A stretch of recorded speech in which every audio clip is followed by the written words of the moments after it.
welcome once again. So in this lecture we are going to start new topic and the topic is oscillations. Okay, so आपण first section मधला हा topic बघतोय. आता थोडंसं हा topic आणि याच्या पुढचा टॉपिक थोडेसे एकमेकांना रिलेटेड आहेत. दॅट इज ऑसिलेशन्स आणि सुपरपोजिशन ऑफ वेव्ह. थोडंसं वेव्ह मोशन रिलेटेड हे टॉपिक आहेत. तुम्ही थोडासा जर साऊंडचाच स्टडी व्यवस्थित तुमचा 11चा झाला असेल किंवा जनरल वेव्ह मोशनचा जो काही स्टडी आहे तो या टॉपिकमध्ये येणार आहे. ओके, आता मोशनमधली ही एक नवीन मोशन आहे, एक वेगळी मोशन आहे, दॅट इज ऑसिलेटरी मोशन. तर ही मोशन कशी असेल, या टॉपिकमध्ये कुठले कुठले इम्पॉर्टंट पॉईंट्स आहेत, ते हायलाईट्स काय, हे सगळं तुम्हाला मी आजच्या लेक्चरमध्ये सांगणार आहे. आणि डेफिनेटली ते तुम्हाला व्यवस्थित समजेल. खूप इंटरेस्टिंग आहे. तसं बघितलं तर मोशन बेसिक तुमचा वेव्हचा पार्ट क्लिअर असेल तर खूप सोपं टॉपिक जाणार आहे, एवढं मात्र नक्की.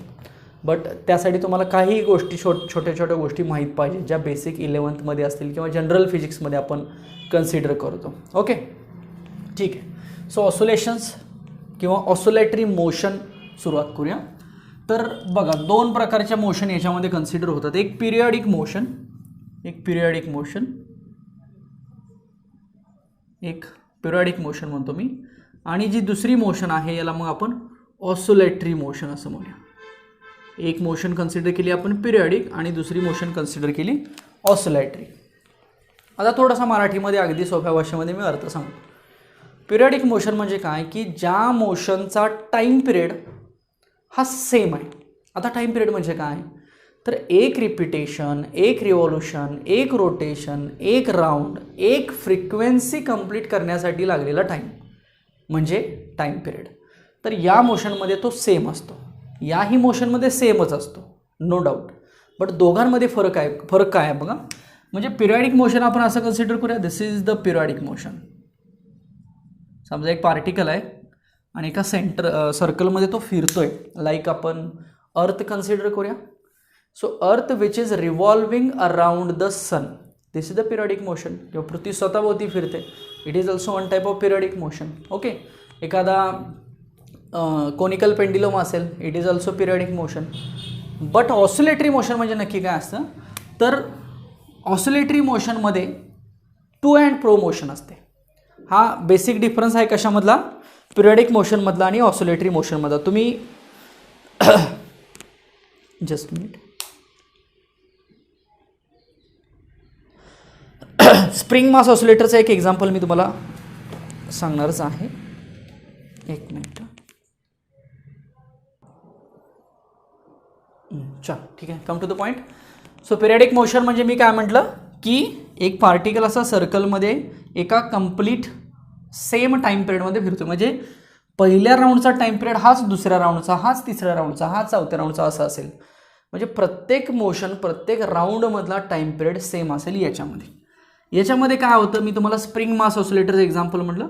तर जनरली पार्टिकल बघा, याच्यामध्ये एकदा इकडं जातो आणि पुन्हा इकडं जातो. म्हणजे फॉर एक्झाम्पल पार्टिकल इथं आहे समजा, ओके, तर तो इकडं जाईल 2, पुन्हा तो इथे येईल 3, पुन्हा तो इकडं जाईल 4 आणि पुन्हा तो इथे येईल. बघा, म्हणजे थोडक्यात 5 म्हणतो मी, 1 2 3 1 2 3 4. म्हणजे 1 to 5 जायला त्याला 4 पाथ कंप्लीट करायला लागले. सो हे जे पाथ आहेत यांना टू अँड फ्रो अशी मोशन म्हटलं जातं. कसली motion, to and fro motion.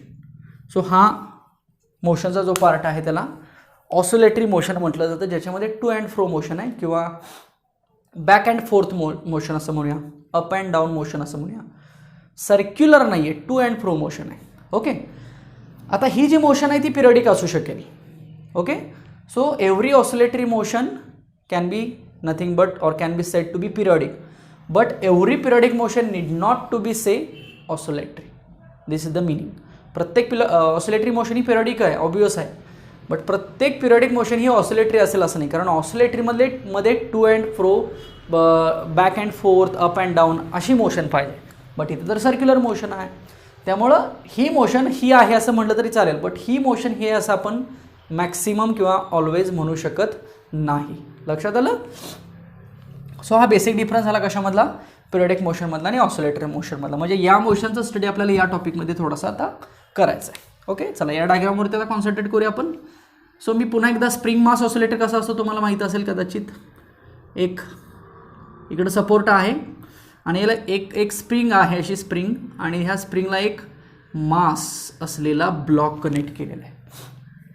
Okay, याला म्हटलं जातं spring mass oscillator. Spring mass oscillator. Okay, ही स्प्रिंग बाहेरच्या साईडला अशी ओढली तरी चालेल आणि ही स्प्रिंग आतल्या साईडला अशी कॉम्प्रेस केली तरी चालेल. म्हणजे थोडक्यात बघा, स्प्रिंग सध्या इथं होती सेंटरला बरोबर, ती समजा या साईडला इथं घेतली, पुन्हा ही आतल्या साईडला इथं घेतली. हे डिस्टन्स सेम ठेवायचं, याला ॲम्प्लिट्यूड म्हटलं जातं. सो पहिली ही जी सेंटरची आहे ती रिलॅक्स्ड मोशन आहे, रिलॅक्स्ड पोझिशन आहे. याला आपण स्ट्रेच्ड म्हणूया, स्ट्रेच्ड, आणि याला कॉम्प्रेस म्हणूया, कॉम्प्रेस. बघा, जेवढं शक्य होईल तेवढं मी सांगेन. काही गोष्टी मला डायरेक्ट सांगाव्या लागतील, काही फॉर्म्युले, काही मोठमोठे एक्सप्रेशन्स या टॉपिकमध्ये आहेत, ते काही मला सोडवता येणार नाहीत सगळी वेळेच्या अभावी. बाकी मी ते हायलाईट करीन की कसं आहे ते काय लक्षात ठेवायचं आहे. सो 3 पोझिशन लक्षात आल्या, एक रिलॅक्स, एक स्ट्रेच आणि एक कॉम्प्रेस. आता आपण काय केलं, ही स्ट्रेच केली म्हणजे बाहेरच्या साईडला ओढले, म्हणजे हे आपलं प्लस डिस्प्लेसमेंट झालं. आणि ही कॉम्प्रेस केली म्हणजे आपण ही आतल्या साईडला कॉम्प्रेस केली, म्हणून याला काय म्हणूया, मायनस डिस्प्लेसमेंट म्हणूया. जर पोझिशन इथं असेल तर एक्स 0 असेल ना, म्हणजे रिलॅक्स्ड पोझिशनला एक्स किती असेल, 0 असेल. तो राईट साईडला गेला की हा ॲम्प्लिट्यूड झाला प्लस एक्स, आणि हा इकडं आला की मायनस एक्स झाला. बट मला सांगा, या ठिकाणी फोर्स कुठल्या साईडला असेल, या साईडला असेल. इथं फोर्स लिहितो मी. सिमिलरली इथं फोर्स कुठं असेल, या साईडला असेल. म्हणजे ही केस बघा किंवा ही केस बघा, दोन्ही केसमध्ये तुम्हाला फोर्स आणि डिस्प्लेसमेंटमध्ये अपोजिट रिलेशन दिसणार, डेफिनेटली अपोजिट रिलेशन दिसणार. ओके, सो आपण असं लिहूया. So force is equal to minus K X, where K is nothing but the spring constant किंवा कॉन्स्टंट म्हणूया. Okay, simply force is equal to mass into acceleration असतं, is equal to minus K X. So mass into D V upon D T लिहू शकतो आपण, acceleration म्हणजे minus K x. पुन्हा मास d2x upon dt square लिहू शकतो, म्हणजेच minus K X. So हेच आपण असं लिहिलं तरी चालेल, is equal to minus k upon m into x. आणि हेच मी थोडंसं असं लिहिलं तरी पण चालू शकेल, आणि यालाच डिफरन्शियल इक्वेशन असं म्हटलं जातं. समजलं का बघा, किंवा याला ॲक्सेलरेशनसुद्धा टर्म म्हटली तरीसुद्धा चालेल. समजलं. So this is the first expression, that is acceleration of the oscillatory motion, किंवा या इक्वेशनला डिफरन्शियल इक्वेशन असं सुद्धा म्हटलं जातं. आय होप तुमच्या हे लक्षात येत असेल.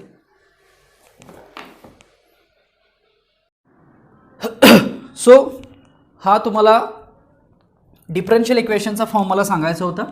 ठीक आहे, आता हे कसं आलं हे सिम्पल आहे बघा, याच्यावरून आपण हे लक्षात ठेवू शकतो. तर हा अगदी आपला ह्या टॉपिकचा पहिला पार्ट आहे असं आपण म्हणूया, पहिलाच पॉईंट आहे असं म्हणूया. तर याच्यावरून आपल्याला थोडक्यात ह्या डायग्राममध्ये कंपॅरिझन करता येईल, आणि ह्या डायग्राममध्ये जो काही पार्टिकल मोशनमध्ये आहे त्या पार्टिकलचं हे ॲक्सेलरेशन, किंवा त्या पार्टिकलचं हे डिफरन्शियल, त्या मोशनचं ते डिफरन्शियल इक्वेशन आहे असं आपण म्हणू शकतो. हेच इक्वेशन आपण अजून रिअरेंज करू शकतो बघा. याला आपण ॲक्सेलरेशन म्हणतोय ना, कारण बघा इथे ही टर्म ॲक्सेलरेशन आहे. So acceleration is equal to minus k upon m into x. So acceleration is equal to minus omega square x, कारण के अपॉन एमला ओमेगा स्क्वेअर म्हटलं जातं. हे सुद्धा रिलेशन सोपं आहे.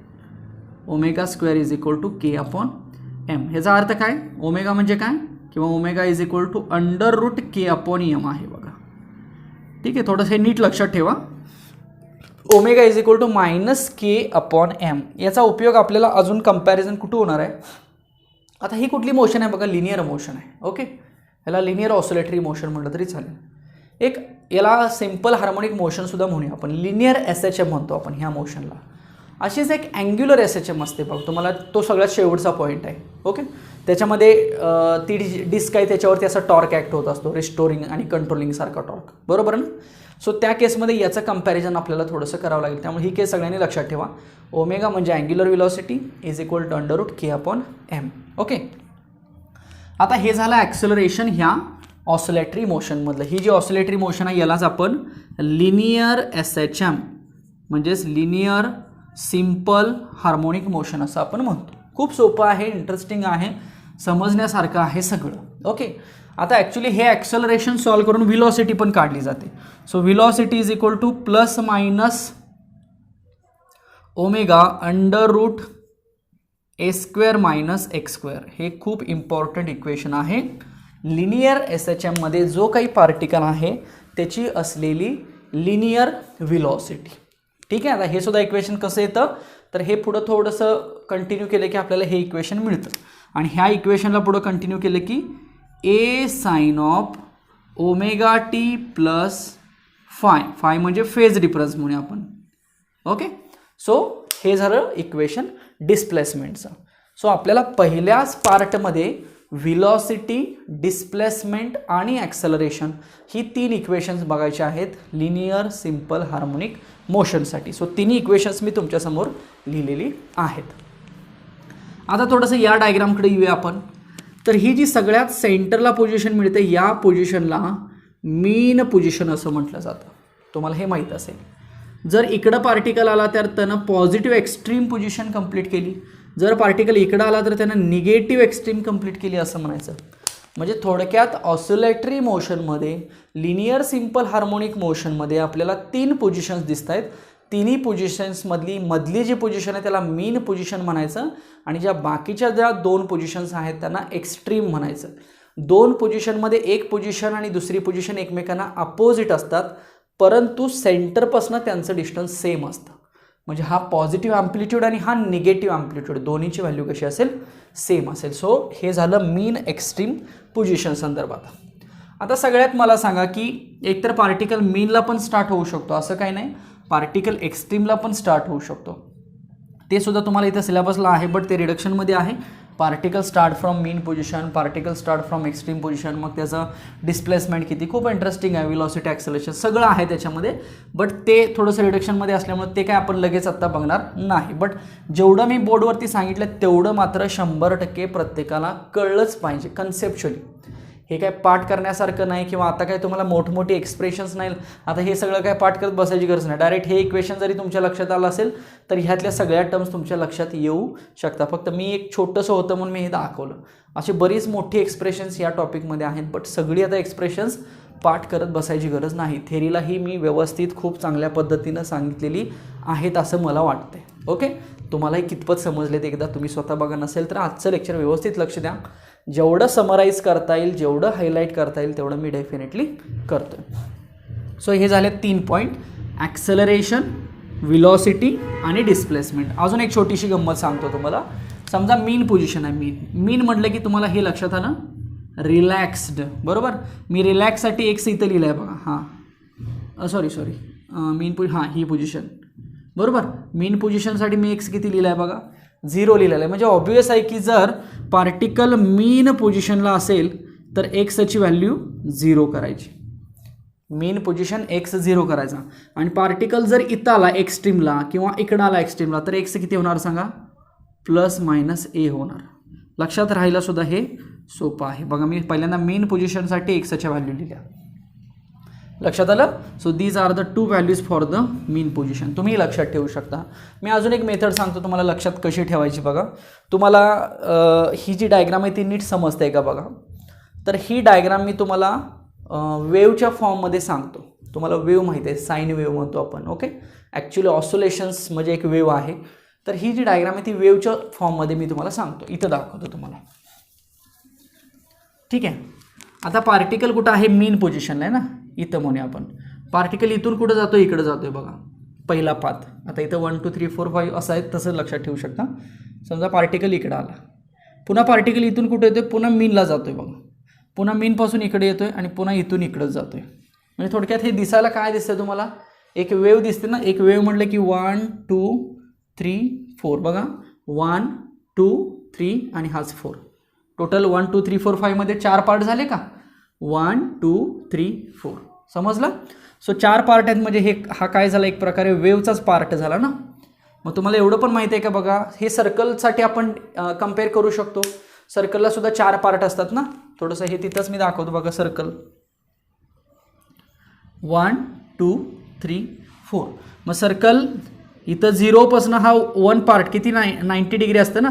सो इथून इथपर्यंत 90 म्हणजे हा अँगल झाला 0, हा झाला 90. पुन्हा इथून इथं आलं की हा झाला 180.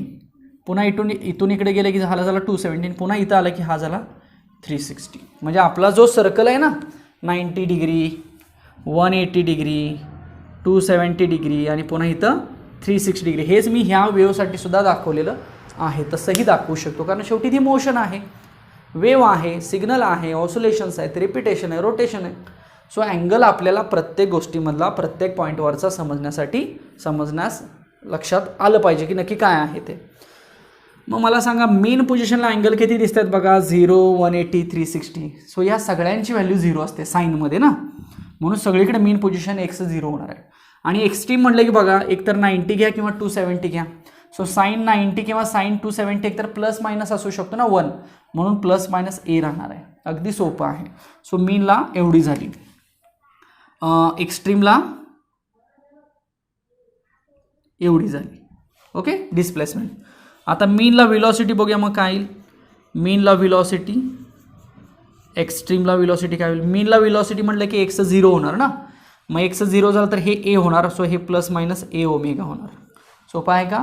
आणि एक्स्ट्रीमला एक्स प्लस मायनस ए म्हणजे इथे टाकलं की सगळं 0 होणार. सो एक्स्ट्रीमला व्हेलॉसिटी 0 होणार आहे. बघा मी डिस्प्लेसमेंट मीन आणि एक्स्ट्रीम सांगितलं, त्याच्यानंतर व्हेलॉसिटी मीन आणि एक्स्ट्रीम सांगितले. आता ॲक्सेलरेशन बघूया. साहजिकच ॲक्सेलरेशन सुद्धा डिस्प्लेसमेंटवरती डिपेंड आहे. म्हणजे मीनला ॲक्सेलरेशन काय होणार आहे 0 होणार आहे. ओके. आणि एक्स्ट्रीमला ॲक्सेलरेशन काय होणार आहे ए ओमेगा स्क्वेअर होणार आहे.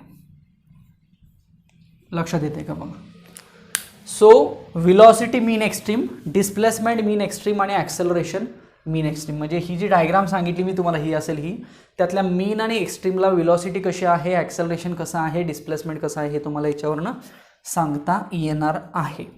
आय होप तुमच्या इथपर्यंत लक्षात आला असेल. हा पहिला पार्ट आहे. खूप याच्यामध्ये मॅथमॅटिक्स खूप आहे, बट ते सगळं मी इनशॉर्ट करून इथं दाखवलेलं आहे. हे एवढं यायलाच पाहिजे. ओके.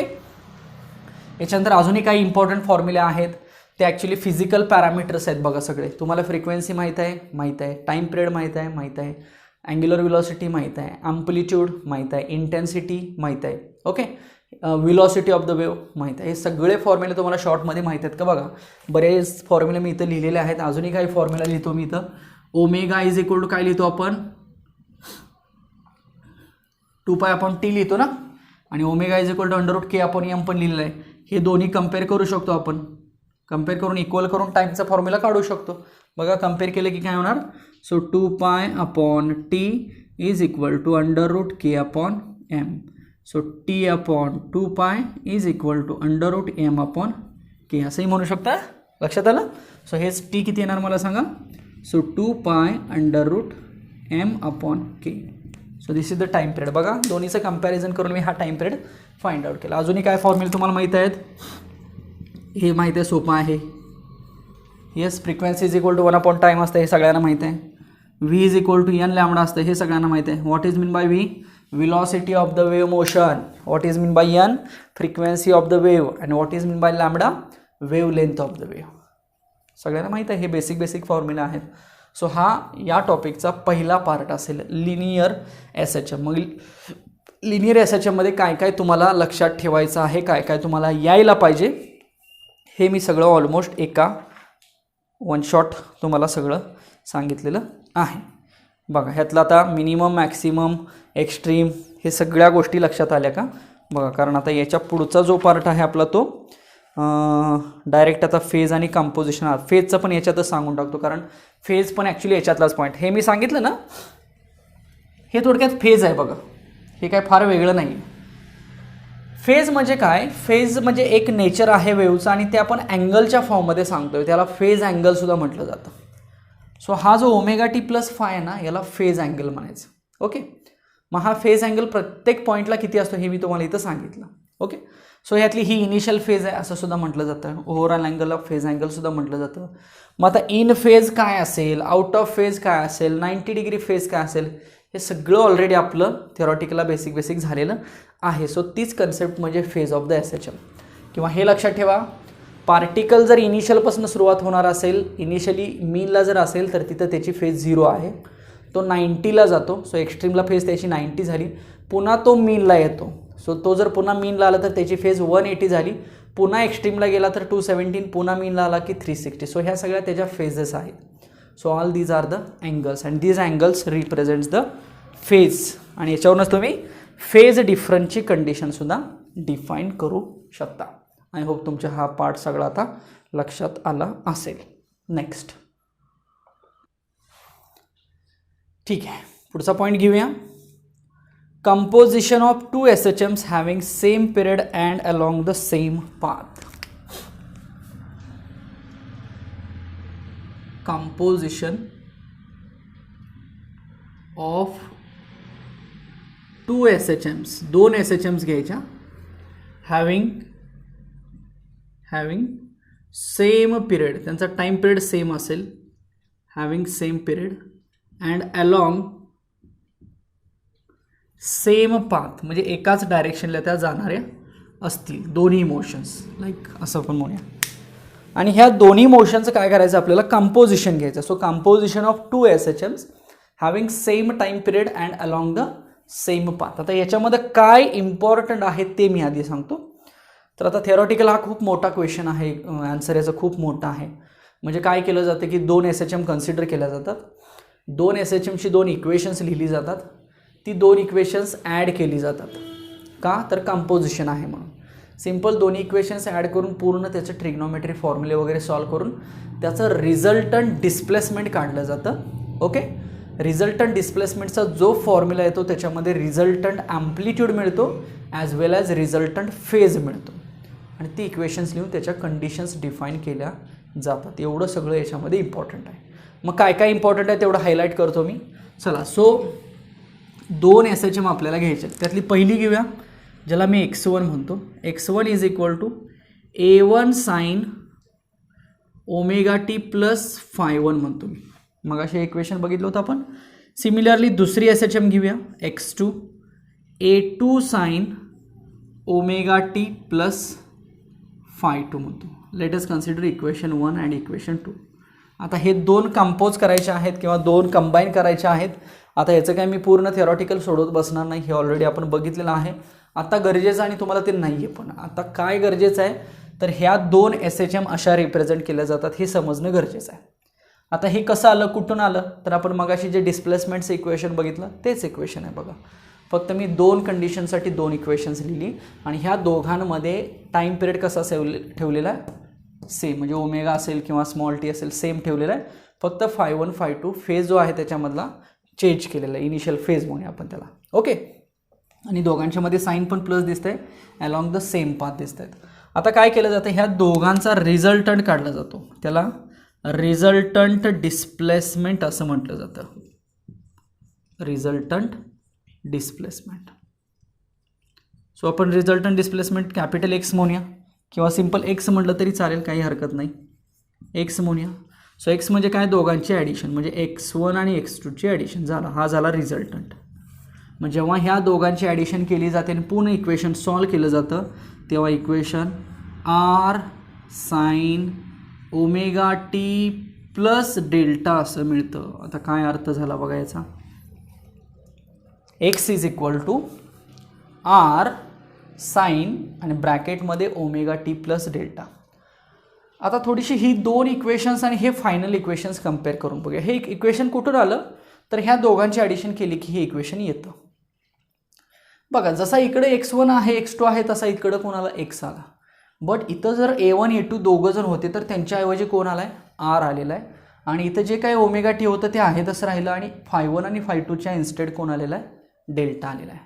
सो याच्यावरून काय कन्क्लुजन करायचं तर हा जो r तुम्हाला या इक्वेशनमध्ये दिसतोय ह्या rला म्हणायचं resultant amplitude of these 2 waves. Sine function same राहिलं, ओमेगा टी सेम राहिला आणि डेल्टाना म्हणायचं resultant phase of these 2 SHMs किंवा दीज 2 फेज. ह्या फेजेस 2 फेजचा असलेला रिझल्टंट म्हणजे कोण, डेल्टा. सो हे दोन इक्वेशन आणि हे इक्वेशन लक्षात राहिलं पाहिजे. आता त्याच्यातले आपण ह्या आर वरती लक्ष ठेवा. सो आरला काय म्हटलं जातं? So R is nothing but resultant amplitude. आरला काय म्हणायचं? Resultant amplitude. सो हा जो रिझल्टंट ॲम्प्लिट्यूड आहे तो किती असतो बघा? R is equal to under root. आता तो साहजिकच कुणावरती डिपेंड आहे? A1 A2 वरती डिपेंड आहे. म्हणून काय लिहिलं जातं? A1 स्क्वेअर, म्हणजे हे येतं, हा फॉर्म्युला सुद्धा येतो. A1 square plus A2 square minus twice A1 A2 cos of phi1 minus phi2. बघा मी इक्वेशन काय लिहितो? So capital R is equal to A1 square plus A2 square plus twice A1 A2 cos of phi1 minus phi2. आता तुम्ही म्हणाल हे काय आलं? तर हे अंडर रूटमध्ये इक्वेशन आलं. कुणाचं? रिझल्टंट ॲम्प्लिट्यूडचं. आणि ह्या इक्वेशनच्या आतमध्ये कोण दिसतंय बघा? सगळे A1 A2 दिसत आहेत. फक्त इथं एक कॉस फेज डिफरन्स आला, कॉस phi1 मायनस phi2 आला. म्हणजे थोडक्यात रिझल्टंट ॲम्प्लिट्यूड हा कुणावर डिपेंड आहे?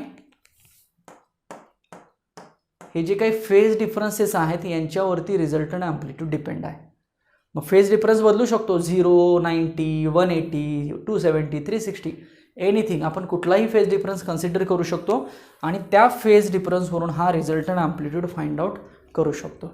लक्षात आलं? So X is equal to R. आरची व्हॅल्यू ही एवढी असते, sine omega T plus delta. आता डेल्टा म्हणजे कोण? तर डेल्टाला मी रिझल्टंट फेज म्हणतो. बघा जे काय लक्षात ठेवायचं ते मी सगळं लिहितोय. So resultant phase delta. Okay. तर ही जी रिझल्टंट फेज आहे ती कशी लिहिली जाते? Tan inverse. रिझल्टंटसाठी टॅन, रिझल्टंट अँगल असेल, रिझल्टंट डायरेक्शन असेल, रिझल्टंट फेज असेल, त्यासाठी टॅन येतं बघा. सो टॅन डेल्टा ॲक्च्युली येतं. सो मी टॅन पलेट घेतला, सो टॅन इनवर्स झाला. सो ते येतं A1 sine phi1 plus A2 sine phi2. Okay. A1 sine phi1 plus A2 sine phi2 upon A1 cos phi1 plus A2 cos phi2. लक्षात ठेवायला ही सोपं जाईल. So what is mean by delta? Delta is nothing but the resultant phase. आणि resultant phase आता कुणावर depend आहे बघा? तो ही ॲम्प्लिट्यूडवर डिपेंड आहे, ॲज वेल ॲज phi1 phi2 वर डिपेंड आहे बघा. फक्त साइन कॉस आलं काहीतरी त्याच्यामध्ये. हे पण कसं आलं? दोन इक्वेशन्स डिवाइड केले एकमेकांना की हे येतं. साइन्स अँड कॉसचं इक्वेशन डिवाइड केलं जातं, त्याच्यावर हा रिझल्टंट फेज मिळतो. आता पुढचं इम्पॉर्टन्स काय कळलं? हे दोन इम्पॉर्टंट, ह्या दोघांना ॲड केले की हा मिळाला. यामध्ये आर कोण आहे? Resultant amplitude. तो एवढा असतो, म्हणजे तो डिपेंड आहे ह्या सगळ्यांच्यावरती. सिमिलरली डेल्टा कोण आहे? रिझल्टंट फेज आहे. तर रिझल्टंट फेज अँगल कोणावर डिपेंड आहे? ह्या सगळ्या गोष्टींवरती. तर आता थोडंसं हे आर बघूया आपण. आर, ठीक आहे. सो आरला आपण नाव काय दिले सांगा? What is mean by R? R is nothing but the resultant amplitude. तो याच्यावरती डिपेंड आहे. आता ह्या आरच्या एक स्टडी केसेस बघूया आपण. केस फर्स्ट म्हणतो मी. ओके, केस फर्स्ट. आता थोडंसं आपण काय करू, तर हा जो फेज डिफरन्स आहे phi1 मायनस phi2, हा पहिल्यांदा आपण 0 डिग्री करूया. एक डिफॉल्ट केसेस आहेत तेवढ्याच घ्यायच्या, सगळ्या घेत बसायचं नाही. जर phi1 मायनस phi2 0 झाला तर ह्या फॉर्म्युल्यामध्ये काय बदल होईल? So R is equal to under root A1 square A2 square minus twice A1 A2 cos 0 होईल का? बट कॉस 0 तर 1 असतं. मग कॉस 0 जर 1 राहिलं तर हे फक्त मायनस एवढंच येईल ना. कॉस 0 1 निघून जाईल. सो हेच रिलेशन असेल का? A1 मायनस A2चा स्क्वेअर म्हणजेच काय? A1 minus A2. So this is what? This is the value of R, capital R. म्हणजे जर रिझल्टंट फेज डिफरन्स किंवा फेज डिफरन्स जर 0 असेल तर कॉस phi1 मायनस phi2 काहीतरी, जस्ट मिनिट, काहीतरी राहते. हा प्लस आहे, सॉरी, हा प्लस होईल, हा प्लस होईल, हा प्लस होईल. येस, इथं प्लस घ्या. हा मी मायनस लिहिलं ना, सॉरी, इथं प्लस आहे, हे डायरेक्ट लिहिल्यामुळे झालं बघा तसं. सो दोन इक्वेशनचा रिझल्टंट सो प्लस लिहा. मग φ1 - φ2 जर 0 झाला तर cos 0 1 होईल. मग हा फक्त एवढाच राहील. मग हा a1 + a2 चा स्क्वेअर होईल आणि आरची व्हॅल्यू किती मिळाल आपल्याला, a1 + a2 मिळेल. पुढं जर दोन्ही ॲम्प्लिट्यूड सेम असतील, म्हणजे a1 आणि a2 जर सेम असतील, त्याला आपण a म्हणूया आपण, तर हे a + a 2a होईल. सो रिझल्टंट ॲम्प्लिट्यूड आपल्याला 2a मिळेल बघा. So this is the first case. लक्षात आलं? हे समजतंय? थोडेसे करेक्शन करा. सो केस फर्स्ट समजली का बघा काय करायचं आहे. नेक्स्ट सेकंड केस म्हणतो मी. आता आपण 90 घेऊया अँगल. येस, φ1 - φ2 90 घेऊया. मग इथं cos 90 होणार. मग cos 90 तर 0 असतं, सो ही सगळी टर्म जाणार. सो रिझल्टंट एवढाच राहणार, a1² + a2² राहणार बघा. आणि जर पुन्हा दोन ॲम्प्लिट्यूड सेम असतील, a1 a2ला जर आपण a म्हटलं तर हा a² + a² काय होणार आहे, ट्वाईस a² होणार आणि हे √2 × a होणार. बरोबर आहे. So this is the resultant amplitude for 90 degree. Okay. आणि तिसरी जी केस आहे याच्यामध्ये आपण 180 कन्सिडर करूया फेज. प्रोबॅबल केसेस घेतो फक्त मी. अशा बाकीच्या केसेस सुद्धा असतात की ज्याच्यामध्ये फेज डिफरन्स डिफाईन होतो. सो केस 3 मध्ये मी लिहितो φ1 - φ2 = 180 डिग्री. ठीक आहे. सो cos 180 किती असणार आहे, -1. सो इथं हां इथं मायनस होईल बघा आता. सो आरची व्हॅल्यू काय येईल, √a1 - a2 आणि याचा स्क्वेअर म्हणजेच a1 - a2 होईल. जे मायनस साईन होतं ना ते ॲक्च्युली तिसऱ्या केससाठी येईल, त्यामुळे इथं हे प्लस असेल. सो जर इफ a1 आणि a2 जर सेम असतील लाईक a, तर what is resultant. So r = 0. Okay. So ही जी पहिली केस आहे ह्याला आपण इन फेज म्हणू शकतो बघा, इन फेज. का तर फेज डिफरन्स किती आहे मला सांगा दोघांमधला, 0 आहे. आणि ही जी तिसरी केस मी लिहिली ना, ह्या तिसऱ्या Kesla me out of phase म्हणू शकतो, आउट ऑफ फेज. आणि आउट ऑफ फेजसाठी फेज अँगल किती असतो किंवा फेज डिफरन्स किती असतो, 180 असतो. So this is the composition of 2 SHMs having same time period along the same path. I hope लक्षात आलं असेल. जेवढं इम्पॉर्टंट आहे तेवढं मी इथं दाखवलेलं आहे. तुम्हाला जेवढं लक्षात ठेवायचं तेवढं एवढं लक्षात ठेवू शकता. तरच याच्यावरचा एखादा न्यूमरिकल असेल तर तो तुम्हाला ट्राय करता येईल. सो कंपोजिशनमध्ये काय काय सांगितलं मी, पहिल्यांदा दोन इक्वेशन x1 x2ची, त्याच्यानंतर त्यांचं रिझल्टंट. कंपोजिशन होतं म्हणजे काय, रिझल्टंट होतं ना. सो रिझल्टंट आपल्याला हा मिळणार आहे x1 + x2. सो हे मिळेल r sin ωt plus delta मिळेल. What is mean by r, resultant amplitude त्याची व्हॅल्यू एवढी असेल, डेल्टा रिझल्टंट फेज त्याची व्हॅल्यू एवढी असेल. आणि रिझल्टंट ॲम्प्लिट्यूडच्या ह्या डिफरंट केसेस झाल्या. So this is nothing but the composition of 2 SHM. बघा लक्षात आला का, सगळा पार्ट जेवढा मी एक्सप्लेन केला तेवढा, जेवढे काही करेक्शन्स होते तेवढे करा. पण जेवढं बोर्डवरती दिसतंय ते सगळं हायलाइटेड आहे आणि ते सगळं तुम्हाला ह्या पॉईंटमध्ये यायला पाहिजे. चला जाऊया नेक्स्ट. ओके. सो एनर्जीचा पॉईंट असेल पुढचा. आता एनर्जी इन SHM म्हणतो किंवा एनर्जी ऑफ SHM म्हणतो, सिम्पल. सो पुन्हा एकदा याच्यामध्ये काय इम्पॉर्टंट, काय लक्षात ठेवायचं आहे, काय तुम्हाला आलं पाहिजे, हे सगळे पॉईंट्स मी तुम्हाला आधी सांगतो. सो एनर्जी ऑफ SHM म्हणजे जो SHM मधला पार्टिकल आहे, जो SHM परफॉर्म करतो आहे, तर त्या पार्टिकलची एनर्जी कशी असणं गरजेचं आहे किंवा कशी असेल, कुठली असेल, त्यांच्या व्हॅल्यूज किती असतील हे आपण बघूया. तर काय काय ह्यात लक्षात ठेवायचं आहे. सगळ्यात पहिल्यांदा एक डायग्राम. ही पोझिशन मीन आहे, ही पॉझिटिव्ह एक्स्ट्रीम आहे, ही निगेटिव्ह एक्स्ट्रीम आहे. एवढं तरी माहिती आहे सगळ्यांना. ओके. सो इथून इकडं +a लिहूया आपण. समजा ॲम्प्लिट्यूड मी दाखवतो आता -a या साईडला दाखवतो आणि इथं 0 ॲम्प्लिट्यूड असेल. ओके. सो x आपण घेऊ शकतो कुठंही. समजा एक पर्टिक्युलर पॉईंट हे घेतला तर हा झाला x.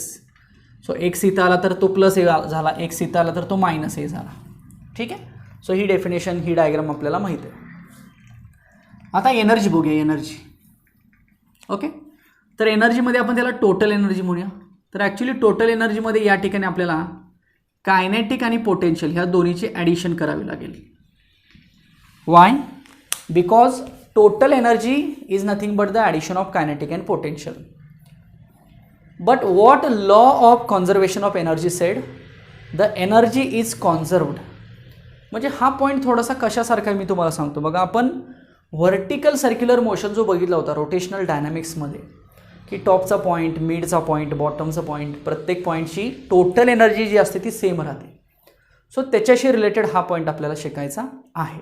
ओके, म्हणजे यातला कुठलाही पॉईंट आपण कन्सिडर केला तर त्या ठिकाणची टोटल एनर्जी ही सेम असणार आहे, एवढं लक्षात ठेवा. मग चेंज कोण होणार? तर या पॉईंटमध्ये पोटेन्शियल आणि कायनेटिक प्रत्येक वेळेला बदलत राहतात. का तर ही मोशन अशी सुरू आहे. सो या मोशनमध्ये कुठं तर एखादा असा पॉईंट आहे की ज्या ठिकाणी टोटल एनर्जी सेम आहे, बट तिथली कायनेटिक आणि पोटेन्शियल साहजिकच अपोजिट असतील ना. म्हणजे मी तुम्हाला VCMमध्ये पण एक एक्झाम्पल असं सांगितलं होतं की समजा जर टॉपचा पॉईंट असेल तर टॉपच्या पॉईंटला पोटेन्शियल जास्त असते, 9 असते, 90%, आणि कायनेटिक 10% असते. पण तो जर पार्टिकल खालून गेला फास्ट तर खाली मात्र त्याची 90% कायनेटिक होते आणि 10% पोटेन्शियल होते. बट टोटल वरच्या आणि खालच्या पॉईंटची सेम राहते. याला law of conservation of energy म्हणायचं. सो तीच कन्सेप्ट आपल्याला इथं वापरायची. सो काय काय लक्षात ठेवायचं? पहिल्यांदा तुम्हाला ही डायग्राम लक्षात ठेवावी लागेल. सिम्पल, मीन कुठं आहे, पॉझिटिव्ह एक्स्ट्रीम कुठं आहे, निगेटिव्ह एक्स्ट्रीम आहे, हे सगळं. नंतर टोटल एनर्जीचं equation. So total energy is equal to kinetic plus potential. आता त्यातली ही 2 इक्वेशन्स तरी तुम्हाला लक्षात ठेवावीच लागतील. पहिलं equation kinetic energy 1/2 m² a² - x². This is the expression for kinetic energy. थोडंसं एक्सप्रेशन कसं आलं जस्ट एकदा ट्राय करू. 1/2 mv² असते ना kinetic energy, linear kinetic energy आहे ही. कारण हे सगळं कसं आलं बघा. आणि व्ही तर मग अशी आपण काय काढलं होता?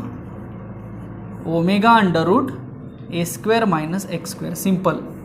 सो हाच व्ही फक्त आपण इथं पुट केलेलं आहे, बाकी काही नाही. सो आपल्याला एवढी कायनेटिक मिळाली. दुसरं एक्सप्रेशन आपल्याला काय लक्षात ठेवावं लागेल?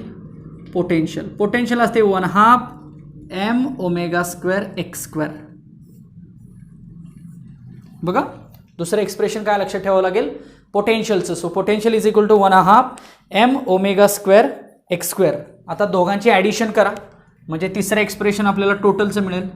So total is equal to 1/2 mω² a² - x² plus 1/2 mω² x². एक्सची टर्म कॅन्सल होईल. टोटल मिळेल आपल्याला 1/2 mω² a². येते का लक्षात? बघा. सो हे 3 फॉर्म्युले तुम्हाला आलेच पाहिजेत, लक्षात राहिलेच पाहिजेत, तरच तुम्हाला ह्या सगळ्याचं सोल्युशन सापडणार. म्हणजे ह्या सगळ्यामध्ये काय चाललेलं आहे किंवा काय आपण बघायचं आहे हे सापडणार. लक्षात आलं? सो कायनेटिक पहिल्यांदा समजून घ्या. हां, आता ही पोटेन्शियल पण कशी येते आहे याचं simple work is equal to force into displacement कन्सेप्टप्रमाणे पोटेन्शियल एनर्जी फाइंड आउट केली जाते. सो ती मिळते 1/2 mω² x². आता हेच इक्वेशन असं पण लिहिलं जातं बघा. मगाशी मी तुम्हाला ω² इज इक्वल टू k/m असतं असं सांगितलं होतं. So therefore k is equal to काय येईल मला सांगा? mω². म्हणजे mω² ऐवजी आपण k लिहिलं तरी पण चालेल बघा, कारण तिन्ही केसमध्ये mω² आहे. सो k म्हणजे काय? कॉन्स्टंट. स्प्रिंग कॉन्स्टंट म्हणूया आपण, तिथं स्प्रिंग होती म्हणून. ओके, त्या ऑसोलेशनमध्ये जी काही मेकॅनिझम आहे त्याचा कॉन्स्टंट तो किती आहे? mω². What is m? त्या पार्टिकलचं मास तेही कॉन्स्टंट असेल ना. इथं तोच आहे, इथं तोच पार्टिकल, सगळीकडे तोच पार्टिकल. सो त्या पार्टिकलचं मास कसं असेल? Constant. What is mean by omega? Angular velocity. Angular velocity किती असते? Omega is equal to 2π/t. So ह्या केसमध्ये किंवा ह्या सगळ्याच ऑसिलेटरी केसमध्ये ओमेगा सुद्धा कसा असणार आहे? कॉन्स्टंट. कारण टाईम पिरियड कसा असतो मी आधीच सांगितलं, कॉन्स्टंट. पिरियडिक मोशन आहे नाही. सो टाईम पिरियड कॉन्स्टंट आहे, मास कॉन्स्टंट आहे, म्हणून हे सगळंच केची टर्म आहे, ही कॉन्स्टंट झाली. सो मी जे राऊंड केलं आहे ना तो के आहे. मग जर राऊंड केलेला तो के जर असेल तर पुन्हा आपण इक्वेशन्स अशी लिहूया. So kinetic energy 1/2 k a square minus X square. Potential energy 1/2 k X square आणि total energy 1/2 k a square. So again we have to remember these three formulas of the energies. समजलं का बघा. So हे तिन्ही फॉर्म्युले पुन्हा आपल्याला लक्षात ठेवावे लागतील. आणि हे जे तिन्ही फॉर्म्युले आहेत ना, हे ॲट एनी इन्स्टंट आहेत. असं काय नाही की मीनलाच आहे सगळं. At any instant of time. म्हणजे थोडक्यात कुठलाही टाईम जर आपण कन्सिडर केला, पर्टिक्युलर टाईम माहीत नाही आपल्याला, कुठलाही टाईम, मीन असेल किंवा आदलामधला कुठला असेल, मीन एक्स्ट्रीम राहू द्या, मीन एक्स्ट्रीम सोडून जे जे पॉईंट्स आहेत,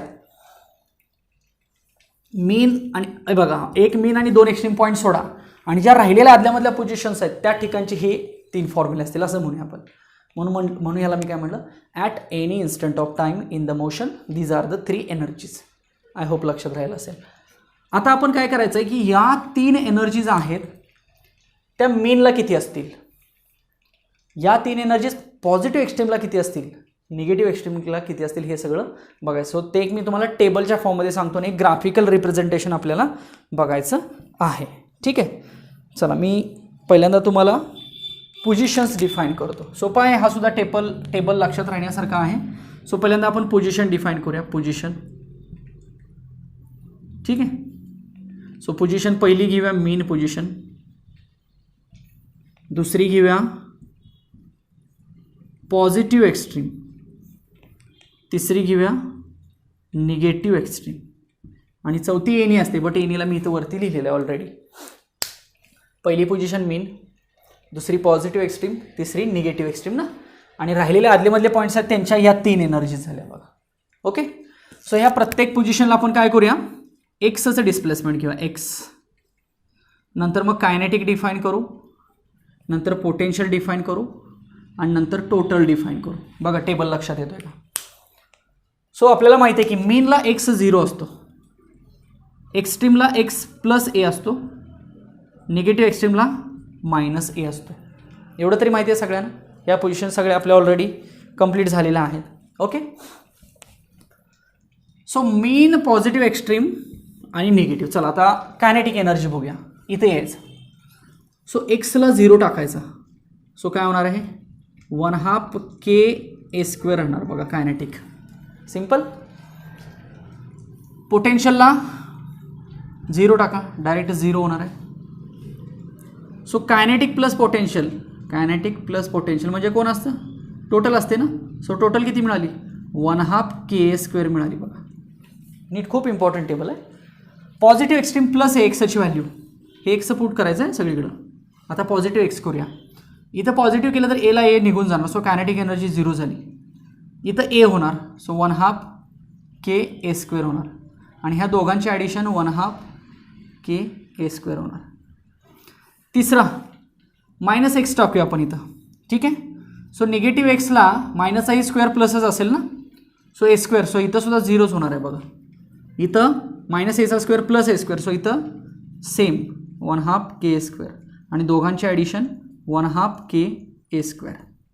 आणि ॲट एनी पोझिशनला मी इथं लिहिलेलेच आहेत. हवं तर मी अजून एकदा लिहितो. एनी पोझिशन किंवा एनी इन्स्टंट म्हणूया आपण. Any position, any instant. X किती असेल, एनी काही असेल ना, प्लस मायनस एक्स असं म्हणूया. सो कायनेटिक किती असेल, एवढी असेल बघा, 1/2 k a square minus X square ना, कारण एक्स आला बघा त्याच्यामध्ये.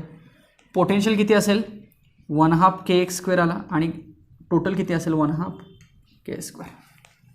Very interesting table. Look at the table. सगळ्या व्हॅल्यू बघा टेबलमधल्या. सो कन्क्लुजन काय तुम्हाला याच्यावरून थोडंफार लक्षात येते. मी जर या सगळ्या व्हॅल्यू बघितल्या, कुणाच्या ह्या टोटल एनर्जीच्या. So look at all the values of the total energies. चारही म्हणजे मीन असेल, पॉझिटिव्ह एक्स्ट्रीम असेल, निगेटिव्ह एक्स्ट्रीम असेल, एनी पोझिशन असेल. सो चारही ठिकाणी मला टोटल एनर्जीची व्हॅल्यू सेम मिळते. That is law of conservation of energy. पोटेन्शियलची व्हॅल्यू बघा, मीनला 0 दिसते, पॉझिटिव्ह एक्स्ट्रीमला दिसते, निगेटिव्हला सेम दिसते, पॉझिटिव्ह निगेटिव्हला सेम दिसते ना. कायनेटिक बघा, कायनेटिक मीनला दिसते, बट पॉझिटिव्ह निगेटिव्हला कायनेटिक 0 दिसते. लक्षात येत आहे. आणि एक्सच्या व्हॅल्यूज म्हणजे याचं अजून एक मी कन्क्लुजन सांगतो. ऑसिलेटरी मोशन नक्की कशी असते बघा.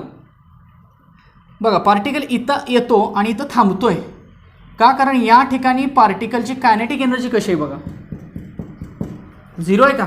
म्हणजे पार्टिकल इथून थांबला, इथून फास्ट जाऊन इथं थांबला डायरेक्ट, कारण मीनला पार्टिकल थांबत नाही आहे, कारण मीनला पार्टिकलची कुठली एनर्जी जास्त आहे, कायनेटिक जास्त. हे कन्क्लुजन महत्त्वाचं आहे.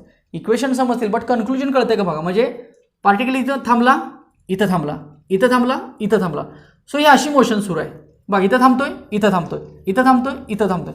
बट मीनला तो थांबत नाही आहे, म्हणून मीनला त्याची कायनेटिक जास्त दिसते. पोटेन्शियल 0 झाली बघा. सो ज्या ठिकाणी कायनेटिक जास्त आहे त्या ठिकाणी पोटेन्शियल ऑब्वियसली 0, ज्या ठिकाणी पोटेन्शियल जास्त आहे त्या ठिकाणी कायनेटिक 0. आणि दोघांची ॲडिशन सगळीकडे सेम. म्हणजे टोटल एनर्जी या सगळ्या केसमध्ये कशी असणार आहे, सेम असणार आहे. So this is the energy. जेवढं बोर्डवरती दाखवलं तेवढं लक्षात आलं का बघा. आता याच्यात चला एक ग्राफ आहे, तेवढा ग्राफ एक दाखवतो म्हणजे हा एनर्जीचा जो पॉईंट आहे तो सगळा संपून जात आहे. ठीक आहे. ग्राफसुद्धा सोपा आहे, तसं काही फार अवघड नाही आहे. एक्स ॲक्सिसवरती डिस्प्लेसमेंट दाखवूया असं, आणि तर वाय ॲक्सिसवरती मी एनर्जी म्हणतो. ठीक आहे. आता ह्याला मीन पोझिशन म्हणूया, याला पॉझिटिव्ह एक्स्ट्रीम म्हणूया इथं, आणि याला निगेटिव्ह एक्स्ट्रीम म्हणूया. ठीक आहे. मग आता मीनला कुठली एनर्जी जास्त आहे बघा, कायनेटिक जास्त आहे, पोटेन्शियल 0 आहे. ठीक आहे. मीनला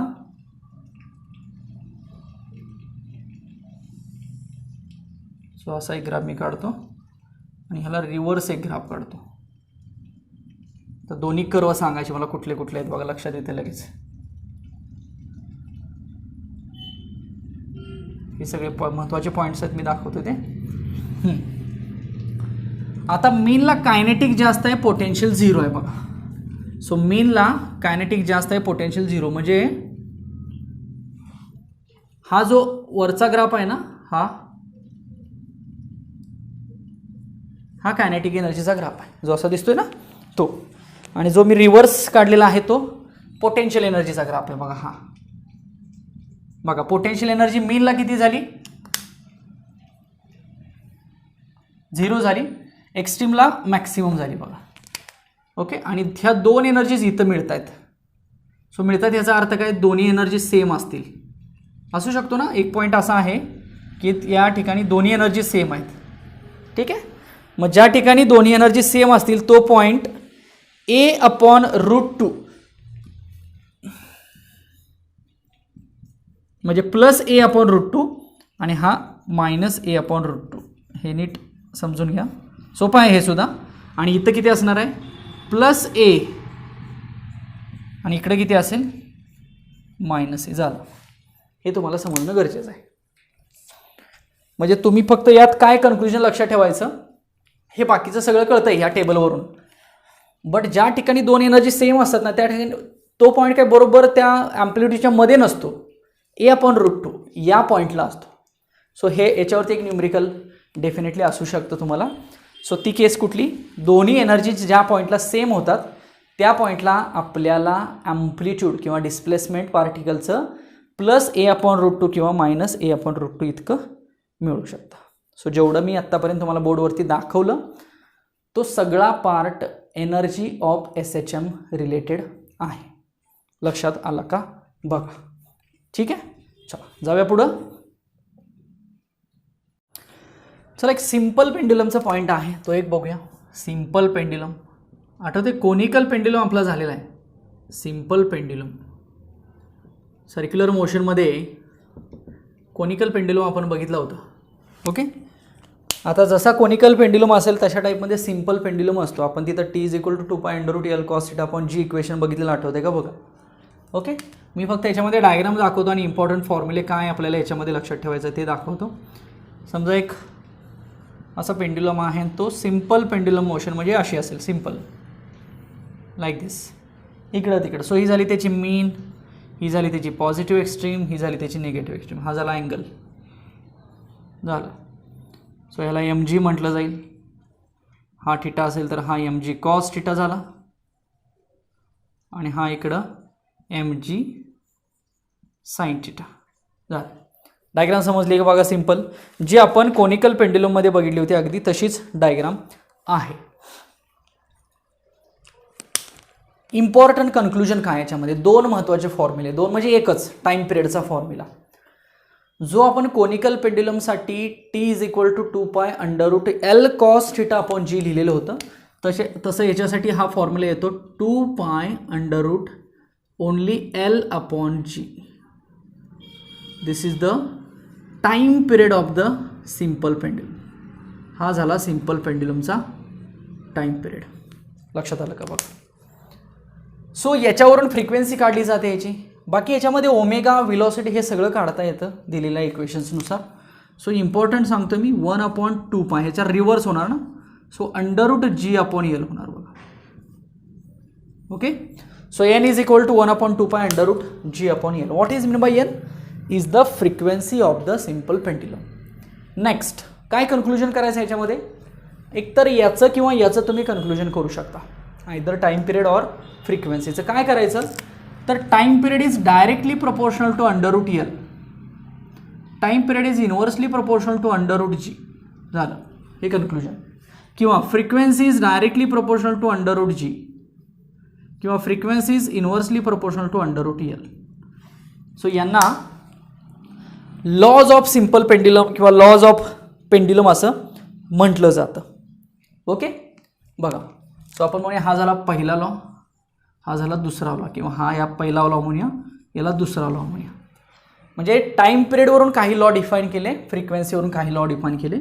तिसऱ्या लॉमध्ये सांगितलं जातं time period does not depends on the mass as well as time period does not depends on the amplitude. काय कळत आहे? तिसऱ्या लॉमध्ये सांगितलं जातं की सिम्पल पेंड्युलमचा टाईम पिरियड हा मासवरती डिपेंड नाही आहे. ऑब्वियस आहे की इथं कुठंच मास दिसत नाही, ॲज वेल ॲज तो ॲम्प्लिट्यूडवरती पण डिपेंड नाही. Okay, so this is about the simple pendulum. याच्यामध्येच सेकंड पेंड्युलम डिफाईन केला जातो. सेकंड पेंड्युलम नावातच आहे बघा, सेकंड पेंड्युलम. सो सेकंड पेंड्युलममध्ये ज्याचा टाईम पिरियड 2 सेकंद घेतला जातो, 2 सेकंद. This is the standard, that is time period 2 सेकंद असेल तो सेकंड पेंड्युलम. मग हा 2 झाला is equal to 2π √L upon G. 2ला 2 कॅन्सल होईल. 1 is equal to π √L upon G. हेच 1 is equal to π² L upon G होऊ शकतं. सो आपण लेंथ डिफाईन करूया, G अपॉन π². झालं. So this is the length of the second pendulum. So L is equal to G upon π². झालं. जेवढं मी आत्ता बोर्डवरती दाखवलेलं आहे तेवढं सगळं रिलेटेड आहे सिम्पल पेंड्युलमशी. झालं, एवढंच तुम्हाला याच्यामधलं लक्षात ठेवायचं आहे. समजलं? सो कोनिकल पेंड्युलम आणि सिम्पल पेंड्युलममधला थोडासा अर्थ समजून घ्या. नेक्स्ट चला, नेक्स्ट पॉईंट आहे अँग्युलर SHM. आता लिनियर SHM तर मगाशी बघितलं बरंचसं. आता अँग्युलर SHM मी तुम्हाला म्हटलं होतं की याला कंपॅरेटिव्हली पॉईंट येणार आहे. सो अँग्युलर SHM आणि त्याचं आपल्याला डिफरन्शियल इक्वेशन बघायचं आहे. आपण लिनियर SHMचं डिफरन्शियल इक्वेशन बघितलं मगाशी, ॲक्सेलरेशनचं बघितलं, सेम तसं बघायचं. सो त्यासाठी तुम्हाला काय आता ॲनालॉजी लक्षात आली पाहिजे. ॲनालॉजी म्हणजे काय की लिनियरमध्ये जे असतं तेच अँग्युलरमध्ये कशा पद्धतीनं असतं हे तुम्हाला माहीत पाहिजे. मी थोडंसं इथं मगाशी आपण जे बघितलं होतं ना ती ॲनालॉजी लिहितो डायरेक्ट, म्हणजे तुम्हाला बरंचसं लक्षात येईल. बघा आपण काय लिहिलं होतं, force is equal to -kx लिहिलं. फोर्स म्हणजे मास इंटू ॲक्सेलरेशन, -kx लिहिलं. ॲक्सेलरेशन म्हणजेच d2x अपॉन dt² लिहिलं आपण, इज इक्वल टू -kx लिहिलं. किंवा d2x upon dt² is equal to -k upon mx लिहिलं. किंवा हेच आपण d2x upon dt² plus k upon m is equal to x is equal to 0 असं लिहिलं. सो याला आपण डिफरन्शियल इक्वेशन म्हटलं होतं लिनियरसाठीच. आठवतं आहे लिनियरमध्ये मग ती स्प्रिंग मास ऑसिलेटरची डायग्राम. आता हाच पॉईंट अँग्युलरसाठी कसा होईल तर अँग्युलरसाठी एक डिस्क घ्यायची, डिस्क. ठीक आहे, एक वन ऑफ द डिस्क. आणि ही डिस्क काय होते तर एकदा अशी होते आणि एकदा अशी होते. So this is the SHM, simple harmonic motion. फक्त ही कसली मोशन आहे, अँग्युलर आहे, around the particular axis rotating motion आहे नाही, म्हणून त्याला अँग्युलर म्हणू शकतो आपण. आणि लिनियरमध्ये आपण हे सगळं लिहिलं होतं. आता हेच सगळं या मोशनसाठी डिफाईन करायचं, हे सगळं या मोशनसाठी डिफाईन करायचं. मग काय काय होईल मला सांगा. फोर्सच्या ऐवजी टॉर्क येईल, -c θ असं लिहूया, चालेल का. केच्या ऐवजी c, एक्सच्या ऐवजी θ. एक्स म्हणजे काय, लिनियर डिस्प्लेसमेंट, थिटा म्हणजे काय अँग्युलर डिस्प्लेसमेंट. नेक्स्ट टॉर्कबद्दल आपण आय अल्फा लिहूया. मास इंटू ॲक्सेलरेशन, मास म्हणजे आय असतं ना आणि ॲक्सेलरेशन म्हणजेच अल्फा असतं, is equal to minus C theta लिहिलं आपण. नेक्स्ट सो आय इंटू हे d2 theta upon dt square, angular acceleration ना, minus C into theta. So therefore d2 theta upon dt square is equal to minus C upon I आणि into theta. and therefore d2 theta upon dt square plus c upon I into theta is equal to 0. So this is nothing but the differential equation of rotating disk. म्हणजे angular SHMचं हे काय झालं, differential equation झालं. बघा मी changes कुठं आणि काय केले लक्षात आलं का. सो ही जी मोशन आहे ह्याला आपण अँग्युलर मोशन म्हणूया. त्यासाठी तुम्हाला रोटेशनल डायनॅमिक्समधली ॲनॉलॉजी माहीत पाहिजे की लिनियरमध्ये फोर्स असेल तर अँग्युलरमध्ये टॉर्क असतो, लिनियरमध्ये मास असेल तर अँग्युलरमध्ये मुवमेंट ऑफ एनर्जी असतं, लिनियरमध्ये डिस्प्लेसमेंट एक्स असेल तर अँग्युलरमध्ये थिटा असतो, अँग्युलर डिस्प्लेसमेंट. ही सगळी ॲनॉलॉजी सिम्पल डिफाईन करायची आणि याच्यावरून दोघांची ॲनॉलॉजी डिफाईन झाली की तुम्हाला सांगता येईल हे लिनियर, हे मागाशी सुरुवातीलाच बघितलं टॉपिकच्या, आणि हे आता अँग्युलर झालं. एवढा पार्ट सिम्पल आहे. काय अवघड दिसतंय का, अँग्युलर SHM बस की याच्यामध्ये तुम्हाला डिफरन्शियल इक्वेशन किंवा ही काही रिलेशन्स डिफाईन करायची आहेत. चला आता याच्यातलाच एक शेवटचा पार्ट राहिलेला आहे, तेवढा एक बघूया. Magnet vibrating in uniform magnetic field. Magnet vibrating in uniform magnetic field म्हणजे बी बार. ठीक आहे, काय अवघड याच्यामध्ये नाही आहे. थोडंसं मॅग्नेटिक फील्डचा आपण रेफरन्स आपण आता इथे घेऊ. मी हवं तर इक्वेशन सांगतो तुम्हाला सगळी, बघा प्रत्येक इक्वेशनचा रेफरन्स पण देतो मी. सगळ्यात महत्त्वाचं आपण मॅग्नेटिझममध्ये तुम्हाला एका मॅग्नेटवरती किती टॉर्क ॲक्ट होतो हे आपलं झालेलं आहे. ठीक आहे, तर तो टॉर्क मी सांगतो. तर तो टॉर्क आठवत आहे का बघा, torque is equal to MB sine theta लिहिलं होतं. आता मी तर साईन कुठलं टाकतो, याला मायनस टाकतो, याला रिस्टोरिंग टॉर्क म्हटलं जातं या केसमध्ये. सो रिस्टोरिंग टॉर्क आहे, मग त्यामुळे तो कसा येणार आहे, मायनस आला. सिम्पल, एवढं सोपं आहे. Next torque is equal to I alpha लिहिलं तरी पण चालतं ना. So torque is equal to I alpha is equal to minus MB, आणि मी साईन थिटाला फक्त थिटा म्हटलं तर चालेल का, चालेल. कारण थिटा जर स्मॉल असेल तर आपण काय म्हणू शकतो, त्याला स्मॉल म्हणू शकतो. सो या केसमध्ये रिस्टोरिंगसाठी मायनस वापरलेला, ॲक्च्युली हे प्लसच असतं. आपण कशामध्ये बघितलं होतं, मॅग्नेटिक फील्ड्समध्ये बघितलं होतं. चला, सो याच्यावरून मी अल्फा काढतो. अल्फा म्हणजे काय, angular acceleration. So minus MB upon I into theta. So हे जर मॅग्निट्यूड बघा, पुन्हा मॅग्निट्यूड जर घ्यायचं झालं तर फक्त MB अपॉन आय असं लिहिलं तरी पण चालेल, into theta. Me MB upon I बाजूला लिहिलेलं आहे आणि थिटा बाजूला लिहिलेलं आहे. याचा अर्थ कळतोय तुम्हाला. सो थिटा व्हॅरिएबल आहे बघा, कुठली मोशन आहे, अँग्युलर मोशन, त्यामुळे थिटा कसा आहे, व्हॅरिएबल आहे. त्यामुळे मी ते बाजूला लिहिलं. सो तो थिटा मी आता इकडे घेतो. सो MB अपॉन आय लिहितो मी, चालेल का बघा. So acceleration, angular acceleration upon theta. So मी काय लिहिला, MB अपॉन आय असं लिहिलं. Just minute. So acceleration upon theta is equal to MB upon I. Okay, so acceleration upon theta is equal to MB upon I. थोडंसं मी तुम्हाला पाठीमागं घेऊन जातो. मी म्हटलं बघा सुरुवातीला तुम्ही एक टर्म लक्षात ठेवा, इथं लिहितो मी, ही टर्म लक्षात ठेवा म्हणलो तुम्ही. Omega square is equal to K upon M. याला सुद्धा कारण आहे बरं का. तो के म्हणजे कॉन्स्टंट, एम म्हणजे मास, कसं येतं ते. याच्याकडून ओमेगा काय येणार आहे, अंडररूट के अपॉन एम. हे मी मगाशी लक्षात ठेवा म्हटलं होतं. हे आता इथं आपल्याला थोडंसं लागेल. बट हे लिनियर मोशन्स आहे. दिस इज फॉर लिनियर मोशन. मला सांगा, हाच फॉर्म्युला आपण अँग्युलरसाठी पण लिहू शकतो. ओके, कसा लिहायचा बघा. चला, मी ओमेगा आहे तसंच लिहितो. म्हणजे omega is equal to under root. आता के अपॉन एमच्या ऐवजी मी अँग्युलरमध्ये शोधतो की केला कोण लिहायचा आणि एमला कोण लिहायचं. मासला तर कोण लिहायचं माहिती आहे, मोमेंट ऑफ एनर्शिया. बट केला कोण लिहायचा ते थोडंसं आपण विचार करूया. चला, हे रिलेशन बघा, force is equal to minus K X. हे रिलेशन बघा, torque is equal to minus C theta. So केला आपण काय लिहू शकतो, सी लिहू शकतो. सिंपल. पुढं हे रिलेशन आणि हे रिलेशन चेक करा. बघा मी कुठली कुठली रिलेशन तुम्हाला कंपेअर करायचे आहेत ते मी हवं तर इथं लिहितो. हा थोडासा पार्ट मी रब करतो. बघा